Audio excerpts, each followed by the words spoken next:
Good morning everyone. এখন বাজে 4:55 AM। এখন আমরা সবাই মিলে বেরোবো। চলো কোথায় বেরোবো তোমাদের সাথে শেয়ার করব। এভরিওয়ান, আজকে ডে 2 আমাদের বেনারসে। আজকে আমরা যাচ্ছি এখন কাশী বিশ্বনাথ মন্দিরে। প্রথমে তো কেউ কেউ গিয়ে স্নান করবে গঙ্গা ঘাটে। স্নান করার পরে আমরা মন্দিরে যাব পুজো দেওয়ার জন্য। মন্দিরে অলরেডি রিভু চলে গেছে। ওখানে গিয়ে ওই রিভু ভাই আর সনাতন লাইনে দাঁড়িয়ে আছে। আর আমরা এখন 5টার দিকে বেরোচ্ছি। আর রিভুরা 3টের মধ্যে ওখানে চলে গেছে। তো চলো তোমার সাথে গিয়ে কাশী বিশ্বনাথ মন্দিরে দেখা হচ্ছে। এখানে পার হেড 20 টাকা করে নিচ্ছে আমাদের হোটেল থেকে বিশ্বনাথ মন্দির যাওয়ার জন্য। এই যে গুনগুন 3টার থেকে ওটা রেডি হয়েছে, 3:30। ও টোটো করে আমরা ভোরবেলায় দশাশ্বমেধ ঘাটের উদ্দেশ্যে রওনা দিয়ে দিলাম আর সেখানে চলে আসলাম।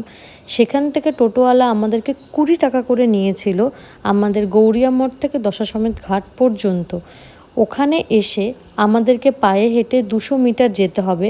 ওখানে রিক্সারও ব্যবস্থা আছে, যদি কেউ না পারে হাঁটতে তো সে রিক্সে করেও যেতে পারে ঘাট পর্যন্ত। আর পার রিক্সা ওখানে 100। আর এই হচ্ছে আমার দাদা ভাই, যে গতকালকে বেনারসের ফেমাস ভাং খেয়েছিল। ভাং খাওয়ার পরে কালকে ওর কোনো এফেক্ট হয়নি, বাট আজকে সকাল থেকে ও লিটারালিভাবে টলছিল, পুরো টলছিল। আর এটা দেখে আমার এতটা হাসি পাচ্ছিল জন্য আমি ওর একটু ভিডিও রেকর্ড করে নিলাম, ওকে পরে দেখাবো।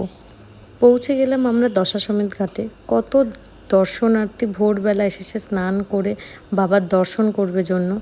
আর গুনগুন আর রিয়া অলরেডি রেডি হয়ে এসেছিল, বিকজ ওরা আজকে স্নান করেনি, ওরা গত পরশুদিন স্নান করবে সেই জন্য আর কি। আমরা স্নান করার জন্য এখন গঙ্গা ঘাটে আসলাম। দশাশ্বমেধ ঘাট বারাণসীতে সবথেকে পুরনো এবং জমজমাট ঘাট। পৌরাণিক কাহিনী অনুযায়ী ভগবান ব্রহ্মা এখানে 10টি অশ্বমেধ যজ্ঞ করেছিলেন, যার ফলে এই ঘাটটির নামকরণ করা হয় দশাশ্বমেধ ঘাট। প্রতিদিন সন্ধ্যায় এখানে গ্র্যান্ড আরতি অনুষ্ঠিত হয়, যা অত্যন্ত মনোমুগ্ধকর। আমরা সবাই স্নান টান করে এখন আমরা কাশী বিশ্বনাথ মন্দিরে যাচ্ছি পুজো দেওয়ার জন্য। কাশী বিশ্বনাথ মন্দির হল হিন্দু ধর্মের 12টি জ্যোতির্লিঙ্গের মধ্যে অন্যতম পবিত্র তীর্থস্থান এবং বিশ্বাস করা হয় যে এই মন্দিরটি শিবের ত্রিশূলে স্থাপিত, তাই একে ধ্বংস করা অসম্ভব। বহুবার আক্রান্ত হলেও এই মন্দিরটি আজও অটুট। 1669 খ্রিস্টাব্দে মুঘল সম্রাট ঔরঙ্গজেব মূল মন্দিরটি ধ্বংস করে, তার উপরে জ্ঞানব্যাপী মসজিদ নির্মাণ করেছিলেন। আজও সেই প্রাচীন মন্দিরের ধ্বংসাবশেষ মসজিদের দেওয়ালে ভিত্তি হিসেবে দৃশ্যমান। বর্তমান মন্দিরটি ইন্দোরের মহারানী অহল্যবাই হোলকর নির্মাণ করেছিলেন 1780 খ্রিস্টাব্দে। মন্দিরের শিখর ও গম্বুজটি প্রায় 1000 কেজিরও বেশি সোনা দিয়ে মোড়ানো আছে, যা দান করেন পাঞ্জাবের মহারাজা রঞ্জিত সিং। আমরা তো সকলে মিলে চলে গেলাম বাবার দর্শনে, কিন্তু সেখানে তো ফোন অ্যালাউ নেই, তো আমি কোনো ভিডিও আর রেকর্ড করতে পারিনি। আমরা রাস্তাতেই মন্দিরের ঠিক আগে একটা দোকানে সেখানে ফোনটা জমা দিয়ে, ওখানে কোনো টাকা লাগে না ফোন জমা দিতে, বাট ওই দোকান থেকে প্রসাদ কিনতে হবে, যেখানে আমাদের ফোন জমা দিতে হবে, প্রত্যেকটা জিনিস A to Z, phone, bag, purse সব কিছু জমা দিতে হবে, বাট সেখান থেকে প্রসাদ কিনতে হবে। ওখানে আমাদের কাছে প্রসাদ নিয়েছিল 250 টাকা আর 150 টাকা। পুজো দিয়ে বেরোলাম, বেরিয়ে একটু খাওয়া দাওয়া করে নিলাম। পুরি পার পুরি 50 টাকা প্লেট, 4টা পুরি, একটা কি বলে জিলাপি, তো 50 টাকা প্লেট। এখন আমরা খাওয়া দাওয়া করে আম্মা, দাদু, কৌশিক, রিক আর রিকের মা গেল রুমে, আর আমরা সবাই যাচ্ছি এখন নৌকা ঘাটে ফটোশ্যুট করতে। ওরা রুমে চলে যাওয়ার পর আমরা সবাই চলে গেলাম নৌকা ঘাটে ফটোশ্যুট করার জন্য, যেটা বেনারসে সবাই জানে খুবই প্রচলিত। আজকে আমরা নিয়েছিলাম পার্সোনাল নৌকা, যেটা আমাদেরকে 2000 টাকা কস্ট পড়েছিল। আর যেহেতু আমরা 18 জন ছিলাম, তো সেই জন্য আমাদের অলমোস্ট পার হেড ওই 100 সামথিং করে লেগেছিল, তো এতটাও গায়ে লাগে না। তো তোমরা একটু বার্গেনিং করবে যদি কেউ করো, কারণ প্রচুর টাকা নেয়, 2000, 3000, 4000, 5000 করে যদি কেউ পার্সোনালি নৌকা নিয়ে যেতে চাও। বাট রিভু ওখানে একটু বার্গেনিং করে 2000 টাকার মধ্যেই করেছে আর কি। তো সবাই এরা সুন্দর শাড়ি পরে এসেছে, দেখতেই পাচ্ছ, বিকজ ফটোশ্যুট করবে। এর আগের ভিডিওতে তোমরা আমার রাতের বেনারসকে দেখেছো। আজকে সকালের মনোমুগ্ধ করা পরিবেশ, সকালের বেনারসকে দেখো, যেটা এক্সপ্লেন করা আমার পক্ষে কোনো ওয়ার্ড দিয়ে সম্ভব না। এতটাই সুন্দর, আমার মনে হচ্ছিল আমি কোনো রাজাদের বাড়ির সামনে দিয়ে হয়তো বোট নিয়ে গঙ্গার ধার দিয়ে যাচ্ছি। পুরো লাগছিল আমার রাজমহল। এতটা সুন্দর, এতটাই সুন্দর যে আমার এক্সপ্লেন করার মতো কোনো ক্ষমতা নেই। যে ওখানে গিয়ে দেখবে সেই বুঝতে পারবে। এইদিকে আমরা তিনজন, ওইদিকে পিসিমণি, গুনগুন, মিঠাই, এরা তিনজন। আমরা তো রিক্সা করে দশাশ্বমেধ ঘাট থেকে গৌরিয়ামঠ পর্যন্ত আসলাম। পার হেড আমাদের 50 টাকা করে নিল। অনেক দিন পর রিক্সাতে উঠলাম। আর ওরা সবাই একটু শপিং করে তারপরে বাড়ি ফিরছিল। এখন বাজে বিকেল 4টে।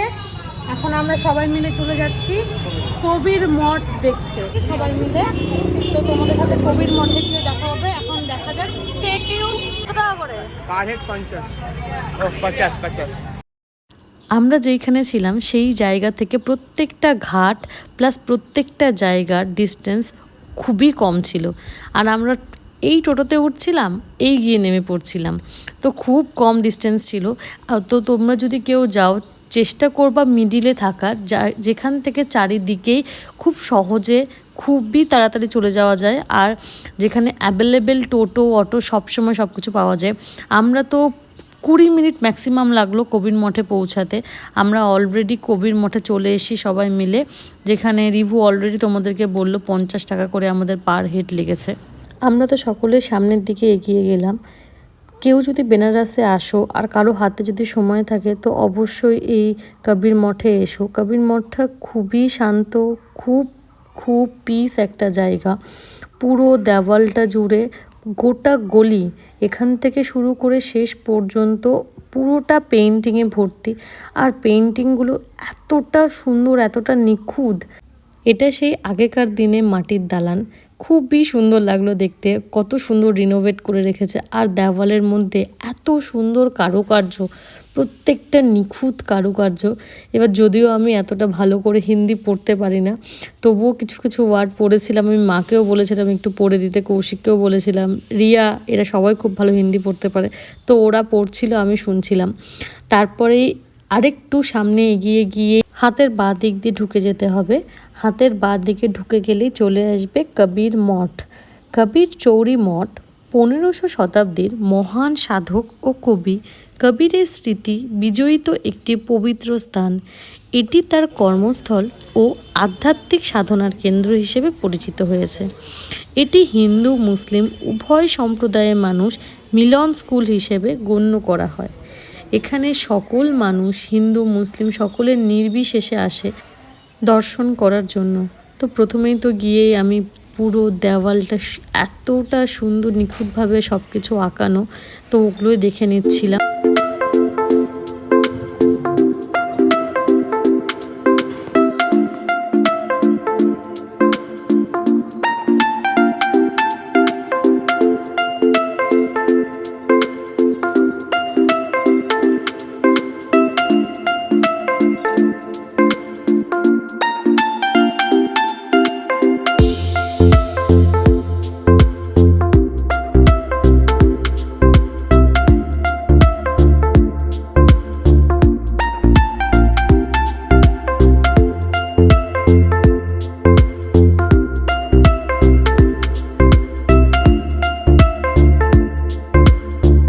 আমরা সিঁড়ি ধরে আবার উপরে চলে আসলাম। উপরের পুরোটাই ছাদ, আর একটা হাতের বাঁদিকে কিছুটা রুম আছে, ওখানে ক্লাস করানো হয়। আর এই দিক দিয়ে একটা ছোট্ট ব্রিজ আছে, ওই যেটা গিয়ে পৌঁছায় কবিরের বাড়িতে। কবির যেখানে থাকতো, কবিরের ঘর আছে, কবির যেখানে তাঁত বুনতো সেই জায়গাটা। এখানে একটা আছে ছোট্ট কুয়া। এই কুয়োতে জল খেলে এটাই বিশ্বাস করা হয় যে কারো শরীরে যদি কোনো রোগ বা কোনো অসুখ থাকে তো সেটা ঠিক হয়ে যাবে। আর এটি হচ্ছে কবিরের পালিত বাবা মা সমাধি। যদিও তার জন্ম নিয়ে নানা মতভেদ আছে, তবুও তিনি হিন্দু মুসলিম উভয় ধর্মের রীতিনীতি ও গোঁড়ামি সমালোচনা করে। তিনি মানবিক ও সর্বজনীন ধর্মের কথা বলেছিলেন।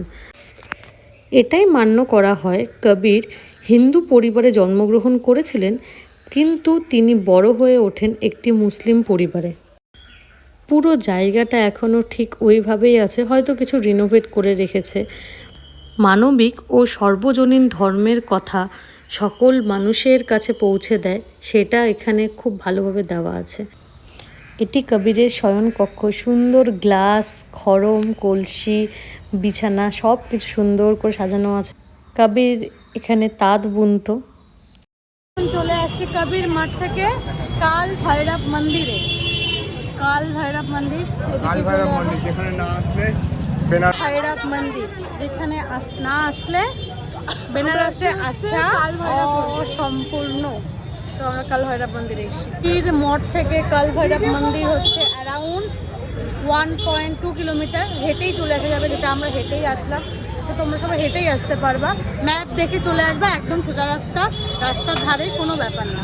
ভৈরব মন্দিরের সামনে বেনারসের পান খাচ্ছে।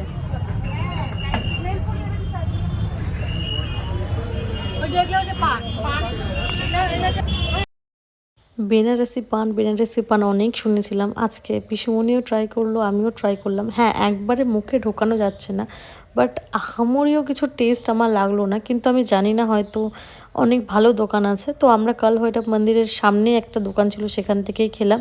তো আমরা তো হেঁটেই এসেছিলাম, ওখান থেকে টোটো বা কোনো কিছু যাচ্ছে না, ওখান থেকে হেঁটেই যেতে হবে। আমরা যখন মন্দিরের কাছে পৌঁছলাম, জেনুইন খুবই ভিড় ছিল, তো প্রচুর লাইন, আর লাইনটাও যাচ্ছিল একটা গলির মধ্যে দিয়ে। তো আমরা সুন্দর করে গলির মধ্যে দিয়ে যাচ্ছিলাম। এই গলিতে দেখে মনে হচ্ছিল যে আমি বেনারসের কোনো গলিতে এসেছি, রিয়েল যে বেনারস কি গলি যাকে বলে। তো এটা আমার বেনারস কি গলি লাগছিল, কাল ভৈরব মন্দিরে যাওয়ার পথটা আর কি। তার মাঝখানে কৌশিক আমাকে একটু লস্যি এনে দিল, লস্যি খেলাম। এরপরেই আমরা আস্তে আস্তে মন্দিরের ভেতরের দিকে প্রবেশ করলাম।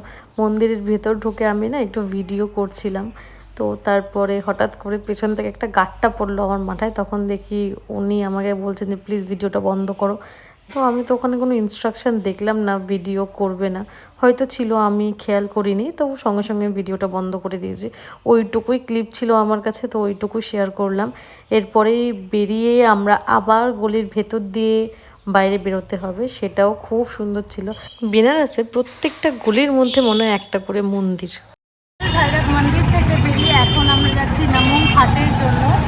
তো নমো ঘাটে গিয়ে দেখা ভৈরব মন্দিরের ঠিক অপোজিটে আমরা টোটো পেয়ে গেলাম। টোটো আমাদেরকে একদম কাল ভৈরব মন্দির থেকে বেরিয়ে রাস্তার অপোজিটে ছিল টোটো স্ট্যান্ড। টোটো স্ট্যান্ড থেকে আমরা সবাই টোটোতে উঠে গেলাম। 30 টাকা করে নেবে, 30।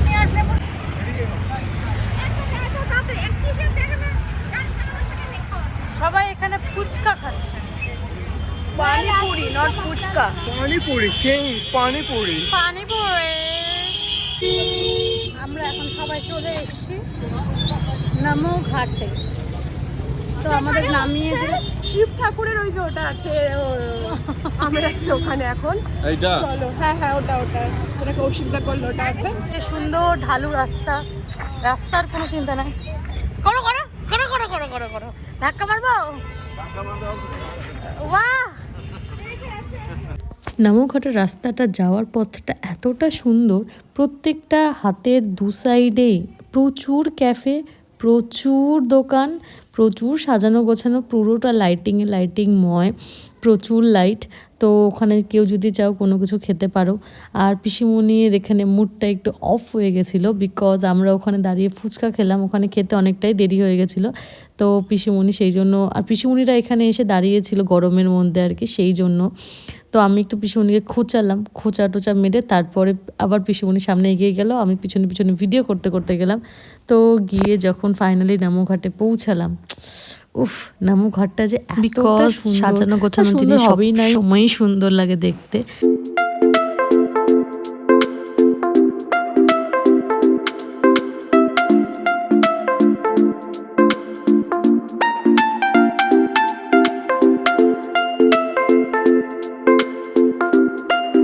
তোমার এখানে আসে কেমন লাগলো? ভীষণ ভালো লাগছে।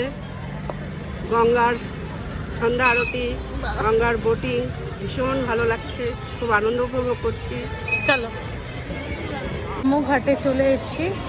নামু ঘাটে আসার এতটা সুন্দর ভিউ নামু ঘাটে, মানে যদি কোনো কিছু হয় তাহলে বেস্ট। পেছন দিকে দেখতেই পাচ্ছ কতটা সুন্দর, কতটা এতটা পরিষ্কার আর এতটা সুন্দর, খুব সুন্দর।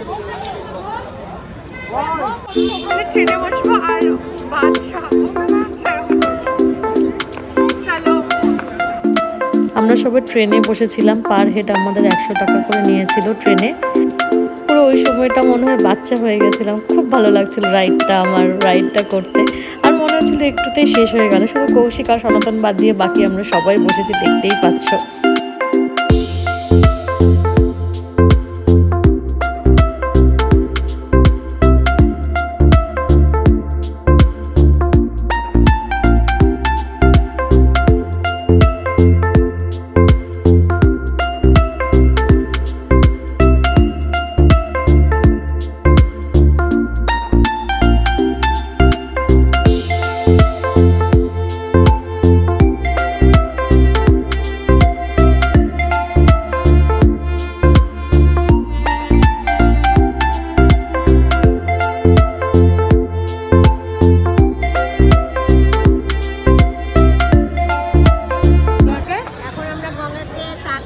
বাড়ি যাচ্ছি।